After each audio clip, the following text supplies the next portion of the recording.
زه خو د هغه چې څونه ما شاعري ویلې ده ویلې خو مې داسې چې هغه به د شپې به اوده شو نو چې سهار به راپاڅېده نو چې ناشتې له به راته نو ځان سره به نو کله به یې سګرټو په کاغذ لیکلی و چېرته به یې چېرته څه مونتي په چیټونو باندې آفرین شه د هغه په ښځې باندې چې هغې دا ټول کاغذونه دقسې را جمع کړي وو نو زه ورپسې ورغلم ما یې چې دا کاغذونه ماله راکړه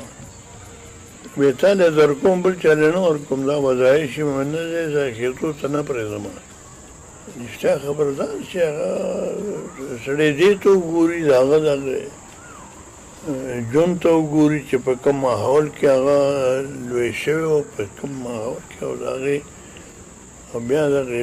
پښتو ته وګوري او دغې شاعرۍ ته وګوري نو هغې کې څه ډېر عجیبه غوندې سړی په عجیبه عجیبه غوندې حالاتو باندې